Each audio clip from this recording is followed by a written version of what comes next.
So, have you been experiencing schizophrenic reality, Simon? No, I haven't. But I've been experiencing weird night terrors, though. Can you describe these night terrors? I can't. It's too confusing. All I can tell you or show you is in my journal. This should tell you everything. Alright. Let's have a look.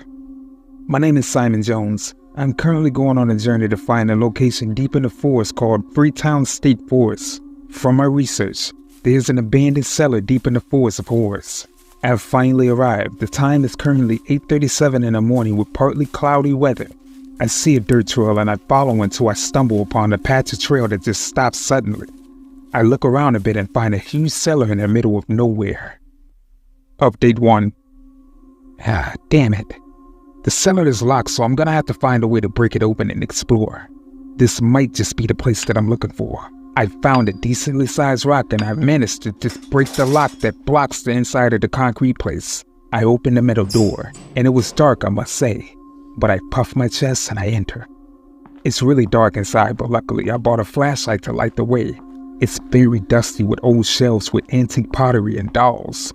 The dolls were indeed unsettling, but I continue to move forward. As I continue, I find a memorial of somebody with an urn, some flowers that were somehow alive, and a portrait of what I assumed to be the person who passed on. Update 2.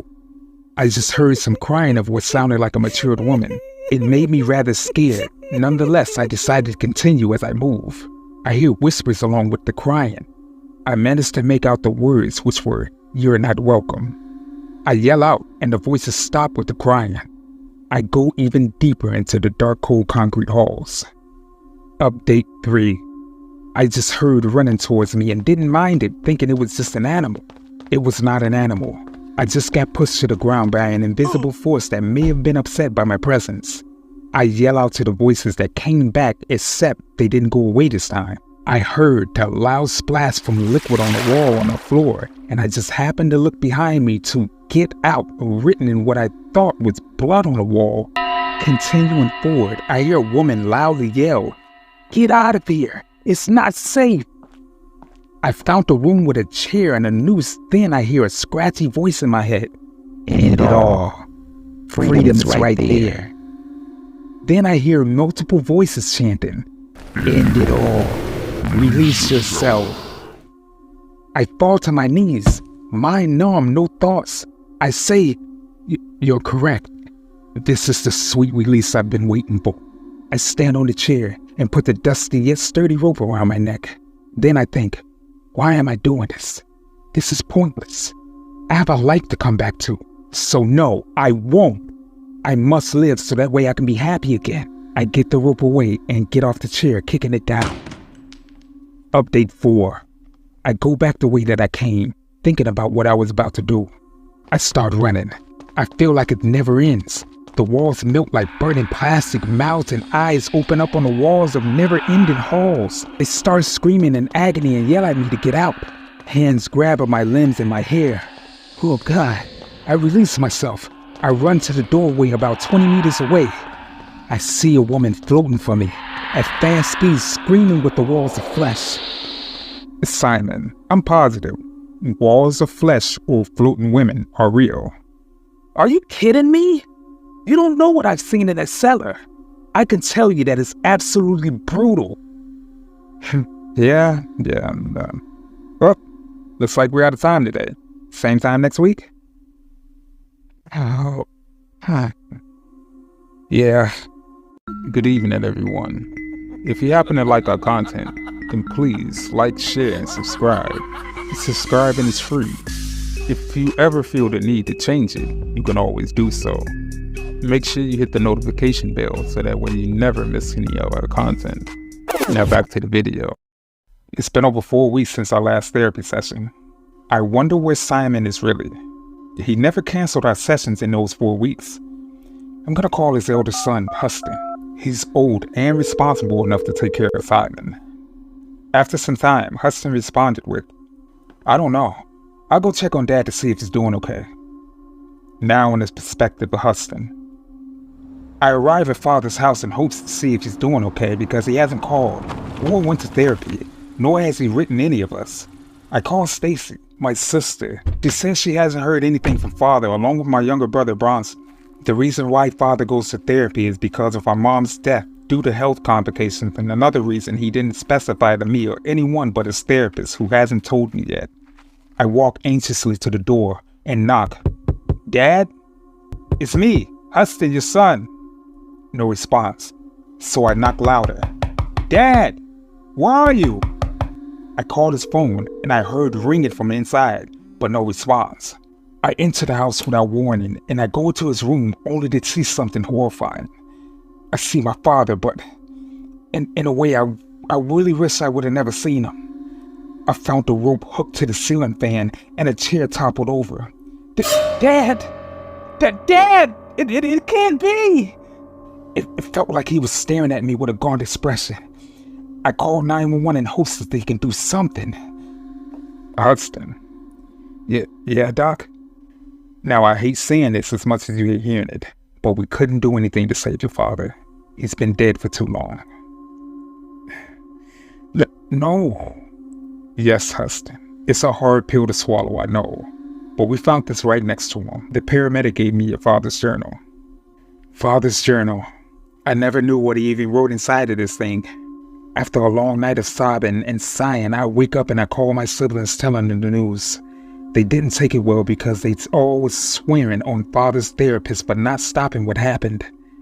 I felt something strange, as if Father's journal was telling me to see Father's secrets and adventures. Nothing could stop me. So I looked at the first entry and found out the other reason why he went to therapy.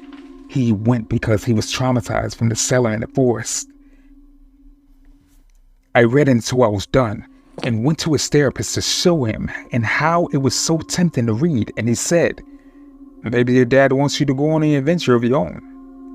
I thought he was right, so I started going on adventures such as hiking and boating. As soon as I did these things, I wrote my experience down in the journal. I had a great time doing it all. The journal started writing by itself saying, "Go to the cellar." I wrote back one day saying, "No." I thought that it was the end of it, but then all of the blinds had shut and it was dark, and all of the doors that were open slammed shut and locked. The book rose from its shelf and the pages shifted with a very rough scratching of a pencil on the paper and said, "Go to the cellar or you will live in purgatory for life." I write back, "Why?" Then it wrote, "Avenge your father." The journal wrote that phrase over and over again, and then it asked for a blood sacrifice. I hesitated, but eventually agreed, so I jabbed my finger with a knife and write, "I will avenge my father." Father's journal then floated and placed itself gently into my pocket. To follow the blood oath, I went in search of the cellar in Freetown State Forest. After about an hour, I found a huge stone block with stairs going underground. The journal says, "This is it. Now finish what your father started." I entered, then the doors slammed shut behind me. The feeling of true fear struck right into my heart when the doors slammed with a loud thud. I pull out my camera and I start recording. I caught myself off guard when I hear there's a loud crack with the sound of a chair falling down. I go to the room where I heard the sound and I see something haunting. I saw my dad swaying back and forth. I fell to my knees. The journal shook and said, "Keep moving forward. This place greets you with terrible memories." I thought it was right, so I wiped the tears from my face and kept moving. As I kept moving, I heard the whispers. The journal says, "Your father heard the same sounds when he was exploring this place." The next thing I know is I heard a scream, so naturally I started running. The floor then collapsed. I fall through. I woke up after God knows how long. I picked up my flashlight and there was a fork in the path, so I chose right. When I went to the right, I heard a sound like a phone vibrating, so naturally I went to the sound of the phone. After some walking, I located where the sound was coming from. It was in a dark corridor where I went inside to find it was my father's phone. It showed that I was calling, though I wasn't.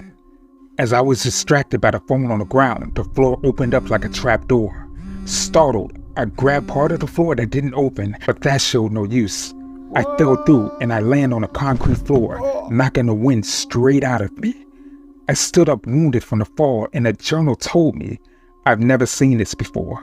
I agreed with a reassuring nod.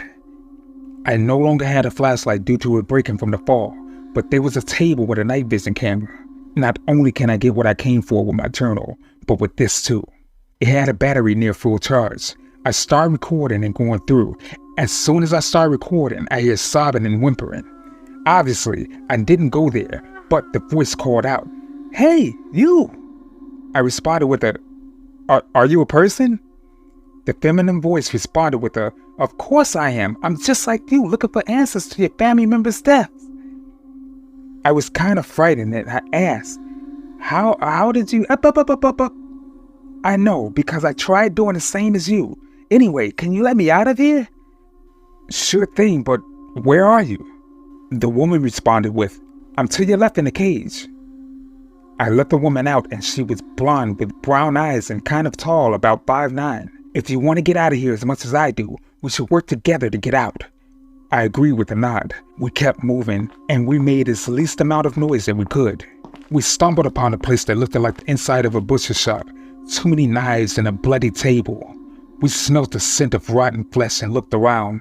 We ended up finding several dead human bodies, including the one I assumed the woman was looking at. She sat in ankle-height water and cried. I tried my best to comfort her, but she kept on crying out, "Piper," and held me tightly. After some time of consoling the woman, we decided it was best to move forward to freedom after hearing something that is not a person walking in. Rather, this thing that walked in about 7 foot tall and was very muscular. It held a huge butcher knife, had great big arms, and had a mighty deep voice. The big guy sang to himself while hacking up a person apart with a big knife. It turns out the butcher was blind, so we quickly and quietly got around him. We got back to the path ahead. I asked the woman her name. She says, "My name is Bella."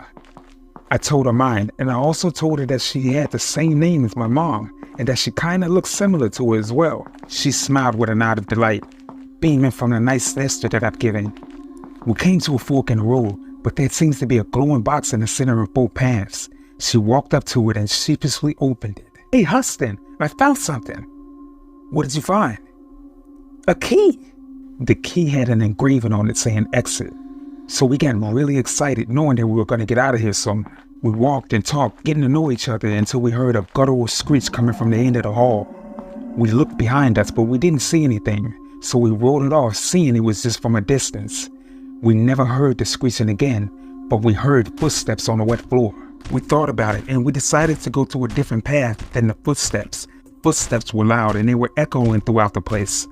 We've gotten deeper into the place, and the footsteps stopped. But suddenly, we encountered something. A sign that read, "Maze ahead. Turn now if you want to live." We decided to push forward, seeing neither one of us wanted to encounter whatever was making those huge footsteps. We saw a sign sky high on the ceiling saying, "Exit this way," but we ended up reaching a dead end. We took so many different directions, but all were dead ends. We ended up back at the beginning of the maze, trying to formulate a new plan. We then saw an arrow that we didn't notice before, but it led us into the direction of the guttural screams. We were hesitant, but we had to get to our freedom or die trying at least. We got to another fork in the road, but this time we heard heavy, thunderous footsteps inching towards us. We took the route to the right and pushed forward towards our destination. We got towards a sign that said "Exit here," but it was the real exit. We saw stairs leading to the ground floor. "Hudson, look, we're painfully close." We both excitedly walked in the hallways to the exit, but out of nowhere, we heard guttural, "Do you think you can just walk away so easily?" We both look behind us. We see a 6'7" man with a mask of cloth, glowing red eyes, black and blaze tank top, and a muscular physique. We both scream and book it towards the stairwell leading to the exit. We were now in our old dilapidated warehouse area, making our way towards the exit side. We glanced behind us to see the monstrosity that was chasing us with a really long and thick blade dripping with blood. Thinking quick on my feet, I noticed that there was a pillar on the verge of collapse. I told her to keep running while I distracted him. He ran right at me with a swing of his axe. I quickly dodged it and he hit the pillar and the walls were making fire noises and it started crumbling apart. A piece of the structure fell on the huge man, crushing him, swallowing him under the debris. We finally get to what we believe was the exit. Well, at least one of them was. There was 2 doors, in which one being the exit.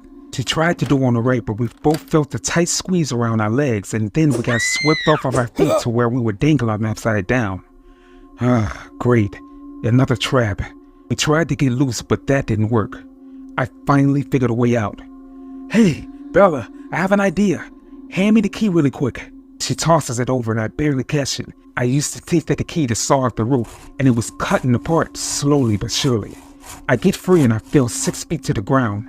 It was painful, but I shook it off, saying that we were just a turn of a knob away from home. I go to free Bella, and as she's dangling, she goes to say, "Hudson, I need to tell you something." With a newfound curiosity, I asked, "What's up, Bella?" There's so much that I have to say, but there's not enough time." Okay. Is it bad? Just tell me. Don't hold back, Bella." "Hudson, I just wanted to say that me and she was cut off by the roars of the masked man. To our horror, we hear the thunderous footsteps once again coming closer and louder. Bella just looks at me and says, "Just go! Save yourself!" No, I can get you out. Just trust me. Hudson!" What? You have a lot to live for. The man you are is well more than enough to make it. You just have to believe it. Bella, it's okay. Please, just hurry before it's too late." She smiled at me with a reassuring smile with tears filling her eyes. I hesitated. I'm overwhelmed with emotions, trying to figure out a way to bring her home with me, but I ran out of ideas. I was limited on thoughts of trying to be a hero, being that one guy that we all can count on. My heart skipped knowing that I failed, the pain of knowing that I couldn't save a comrade. I wept, but she yelled with another reassuring roar to boost my morale to want to live. But the sadness of it all was beyond anything as a human being I can muster. Look, I'm sorry. The footsteps and the loud roars of the man are almost as if they were a few feet away. I make it to the door using the key. There was a loud screeching from the metal door as it creaked open. A bright white blinding light burst through the threshold. I looked back, and what she said to me next broke me. I watched in shock as I started to see the familiarity of her face. "Me and Simon will always love you, Hudson." Mom? The huge man emerged from the shadows, trying to swing his axe at me with a mortal blow. I ran into the light, and then I woke up. I was sitting up against a tree. I was confused. I didn't know where I was or how I even got there. I sat for a bit trying to remember whatever happened. It took me a few, but I came to a shocking revelation of it all. There was no mystical bunker, no walls of flesh, no huge maniacal man chasing me with an axe. It was all within my imagination. I finally know why my father always came to the Freetown State Forest. I finally know why he wrote all of the things in his journal after reading it. It was his cry for help. After losing Mom, he completely lost his identity. He lost his sense of self. He couldn't deal with the pain. He came here to end it all, to be rid of all the trauma, to be rid of all of the burden of losing something that he had to live for. He sadly came back home, not wanting to throw himself off the cliff. He didn't want his children or his loved ones to have to search for his body. So he came to his office, and he ended it there. He was going through all of the stages of grief and never made it past the 4th stage. This is the same reason why I came as well. As I started to remember, I felt a tightness in my chest. I'm hit with a wave of sadness and resentment. I felt something in my right hand, and I fully come to terms with all had happened.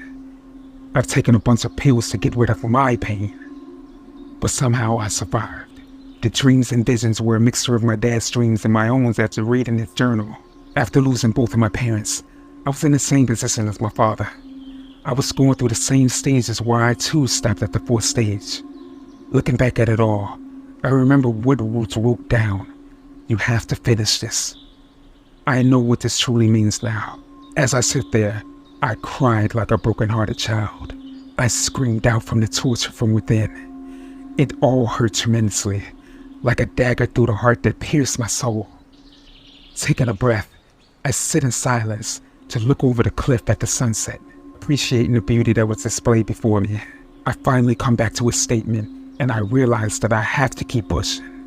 I have to keep going forward. I must do it for Stacy and Bronson, even for Mom and Dad. I get to my feet. I dust myself off, and I finally come to terms with acceptance.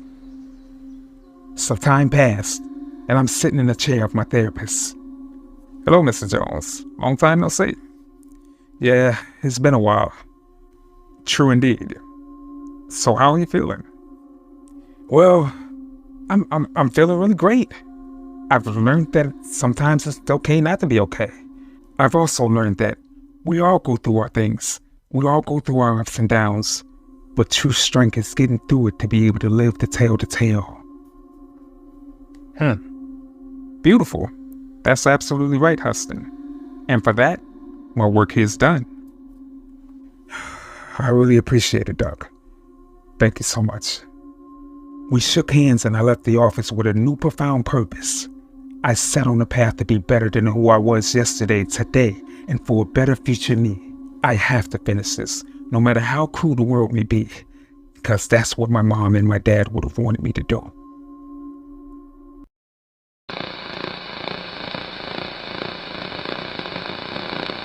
Good evening, everyone. This is Yuri K, and this is the end of the video. Please leave a comment and let us know your opinions on the matter. If you happen to like this content, please check out our other videos. Make sure you like and share amongst your friends and family to help our community grow. You happen to be new to this channel? Please make sure you subscribe. It's free, and you can always change it in the future. You have some terrifying story suggestions? If so, make sure that you send it to my email, fearofthedarkstories@gmail.com, and I'll feature it in a future segment. But you guys stay safe out there, and remember to always be afraid of the dark.